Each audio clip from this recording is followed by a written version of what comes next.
폴란드가 지금 원하는 건 단순한 무기가 아닙니다. 폴란드가 바꾸는 건 유럽 조달 규칙입니다.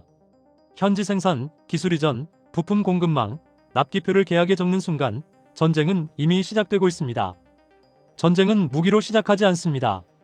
전쟁은 조달 규칙과 생산 시간표로 시작합니다. 그리고 지금 유럽 내에서 그 규칙이 가장 먼저 바뀌고 있는 곳이 폴란드입니다. 이 변화로 인해 대한민국은 더 팔 기회를 얻는 게 아니라 유럽형 문턱을 먼저 막고 있습니다. 로이터즈는 폴란드가 EU 세이프 자금 흐름에서 공동구매보다 자국 내 구매를 우선하겠다 밝혔다고 전했습니다. 즉, 유럽의 돈은 단순한 지원금이 아니라 누가 만들고 누가 통제하느냐를 고르는 계산으로 해석됩니다. 지금 폴란드는 전쟁을 한 문장으로 정리하고 있습니다. 같이 사는 속도보다 내가 먼저 채우는 속도가 우선이다. 그리고 여기에서 대한민국이 호출되는 이유가 분명해지고 있습니다. 폴란드는 현재 최전선에 가장 가까운 나라입니다. 그래서 지금 폴란드가 두려워하는 건 가격이 아니라 전력 공백이 길어지는 시간입니다. 공백이 길어지면 정치도 흔들리고 경제도 흔들리고 억지도 흔들립니다. 그래서 폴란드는 오늘 당장 들어오는 전력을 가장 먼저 찾았습니다. 그리고 이 지점에서 대한민국이 유럽의 계산표 한가운데로 들어옵니다. 유럽이 오늘을 계산하는 순간 대한민국은 압도적인 생산력을 바탕으로 한 납기로 평가받기 시작했습니다. 대한민국은 지금 유럽에서 무기가 아니라 시간을 공급하는 나라로 불리우고 있습니다. 즉, 대한민국은 단순한 무기 공급국이 아니라 전력 공백을 끝내는 시간표로 호출되고 있기 때문입니다. 유럽 전선은 하나가 아닙니다.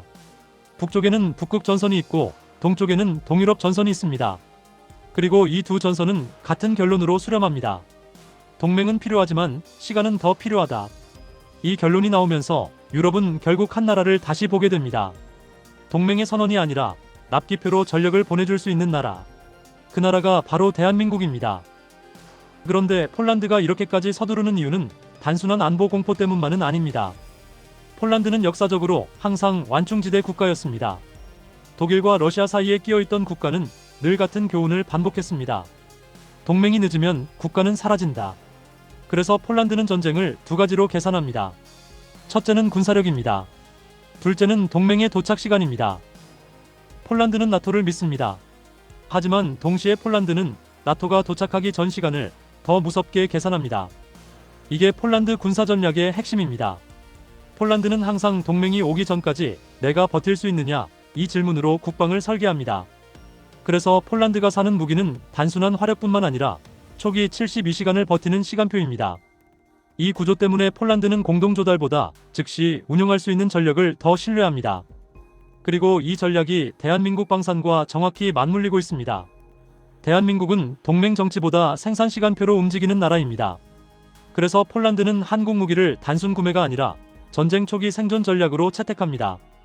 이에 따라 폴란드의 72시간 계산표에 한국 공장의 납기가 그대로 찍힙니다. 그리고 결국 이 선택은 대한민국에게도 질문을 던지고 있습니다. 우리는 유럽의 오늘을 맞춰주는 나라로 남을 것인가? 아니면 유럽의 규칙 안으로 들어가야 하는가? 폴란드가 한국 무기를 사기 전 상황은 더 냉정했습니다. 폴란드는 전력을 늘려야 했지만 유럽 내부 생산은 속도를 못 냈습니다. 공동조달은 말이 많고 절차가 길고 납기는 기약이 없었습니다. 즉, 폴란드는 유럽의 레일이 완성될 때까지 기다릴 시간이 없게 되었죠. 결국 폴란드가 먼저 산 건 무기 스펙이 아니라 전력 공백을 끝내는 날짜였습니다. 그리고 폴란드가 한국 무기를 산 뒤 상황이 바뀝니다.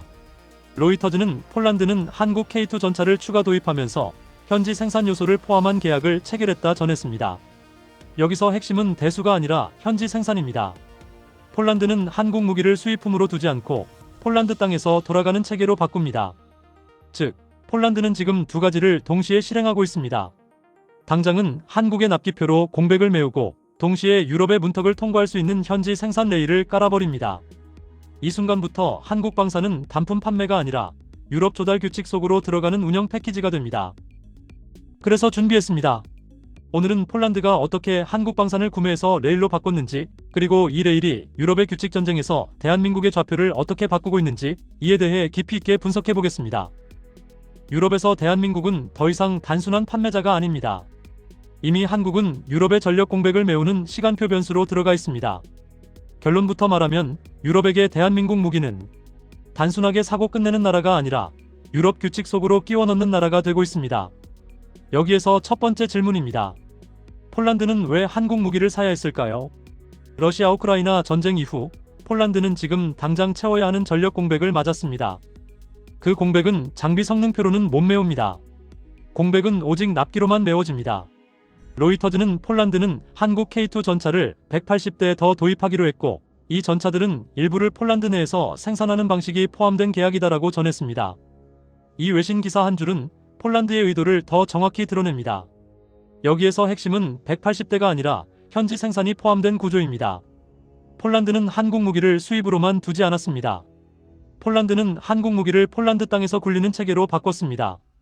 여기에서 대한민국의 의미가 커집니다. 대한민국의 방산이 유럽에서 강한 이유는 말이 아니라 납기와 체계가 한 번에 붙기 때문입니다. 유럽이 원하는 건 좋은 장비가 아니라 지금 작동하는 전력입니다. 두 번째 질문입니다. 폴란드는 왜 유럽 공동조달의 분위기 속에서도 한국과 현지 생산 레일을 같이 깔았을까요? 여기엔 유럽 내부의 역설이 있습니다. 유럽은 무기가 급합니다. 그런데 유럽은 동시에 유럽 밖 공급자를 줄이려 합니다. 그래서 유럽은 무기를 사는 동시에 규칙을 올리고 있습니다. 이유의 돈은 그냥 돈이 아닙니다. 이유의 돈은 자격입니다. 이유의 돈은 누가 생산 주도권을 갖느냐입니다. 최근 외신에서 유럽의회는 EDIP를 승인했으며 해당 프로그램의 참여 자격에는 최소 65% 이상의 부품이 EU 내부 또는 동맹국에서 생산되어야 한다는 규정이 포함되어 있다라고 밝혔습니다. 이건 한국에게 한 문장으로 번역됩니다. 팔려면 유럽 안으로 들어와라. 이에 따라 폴란드는 구매국이 아니라 유럽의 입구가 됩니다. 이 지점에서 폴란드의 선택은 단순해집니다. 폴란드는 유럽의 문턱이 더 높아지기 전에 한국 시스템을 유럽 안에서 돌아가게 만드는 구조를 먼저 구축합니다. 즉 폴란드는 한국 방산을 사면서 동시에 유럽의 규칙을 통과하는 길을 함께 깝니다. 그리고 이게 파생효과를 만듭니다. 그 파생효과는 현재 가장 중요한 유럽 방산 공급망의 지도를 바꾸고 있습니다. 또한 최근 다른 외신에서는 한화 에어로스페이스와 폴란드 WB 일렉트로닉스는 천무 시스템에 사용되는 유도로켓용 미사일을 폴란드에서 생산하기 위해 합작사를 설립하기로 합의했다라고 전했습니다. 여기서 포인트는 미사일이 아닙니다. 포인트는 생산 거점이 유럽 안으로 들어온다입니다. 대한민국 방산이 유럽에 파는 건 장비만이 아니라 생산 리듬과 보급 리듬입니다. 폴란드는 전력 공백을 빠르게 메워야 합니다. 동시에 폴란드는 유럽 돈을 쓰려면 국내 산업을 키워야 합니다. 그래서 폴란드는 즉시 전력과 국내 생산을 동시에 만족시키는 해법을 찾습니다. 그 해법이 바로 한국 무기의 현지화 패키지입니다. 여기서 중요한 건 폴란드가 단독으로 움직인다는 점입니다. 폴란드는 EU 공동조달 분위기 속에서도 자기 군을 먼저 채우는 노선을 공개적으로 택합니다. 즉, 폴란드는 이렇게 계산합니다. 공동조달은 느릴 수 있다. 규칙은 더 복잡해질 수 있다. 그래서 나는 먼저 채우고 동시에 내 안에 공장을 깔겠다. 그래서 핵심은 여기입니다. 폴란드는 한국 무기를 산 나라가 아니라 한국 방산을 유럽 조달 규칙에 맞춰 재포장한 나라입니다. 이에 따라 폴란드는 한국 방산을 유럽에 다시 확장시키는 전진기지가 되고 있습니다. 결국 한국은 단품 판매자가 아니라 유럽의 전력 공백을 메우는 시간 공급자가 됩니다. 동시에 한국은 유럽 조달 문턱을 맞추기 위해 유럽 안 생산 레일을 깔아야 하는 규칙 참가자가 됩니다. 즉 기회와 부담이 같이 옵니다. 기회는 분명합니다. 유럽 전선 국가들은 당장 쓸 전력이 필요합니다. 그래서 한국은 계속 호출됩니다. 하지만 부담도 분명합니다. 규칙이 올라가면 납기만 빠르다로는 부족해집니다. 현지 생산, 부품 비율, 기술 이전, 유지 보수 체계까지 묶여 들어옵니다. 여기서 폴란드가 만드는 장면은 한 문장입니다. 유럽은 한국을 필요로 하지만 한국이 그냥 들어오게 두지는 않는다. 그래서 유럽은 사면서 동시에 묶는 구조로 갑니다. 폴란드는 그 구조를 가장 먼저, 가장 빠르게 실행하는 국가 중 하나입니다. 이 흐름에서 대한민국의 선택은 무엇이어야 할까요? 한국은 유럽의 문턱을 통과하려고 끌려가는 입장일까요? 아니면 유럽이 공백을 메우려면 반드시 만나야 하는 협상 변수일까요? 대한민국의 좌표는 바뀌었습니다. 한국의 역할은 커졌습니다. 하지만 한국의 부담도 커졌습니다. 그리고 이제 남은 건 선택입니다. 폴란드는 한국 방산의 길을 열어주는 걸까요? 아니면 유럽의 문턱을 더 빨리 올리는 겁니까? 여러분은 이 영상을 어떻게 보셨나요? 이 영상이 여러분의 생각에 조금이라도 도움이 되셨다면 구독과 좋아요로 함께 해주세요. 여러분의 의견 댓글로 남겨주세요. 끝까지 시청해주셔서 감사합니다. 다시 뵙겠습니다. 이상 데일리 미니스토리였습니다. 감사합니다.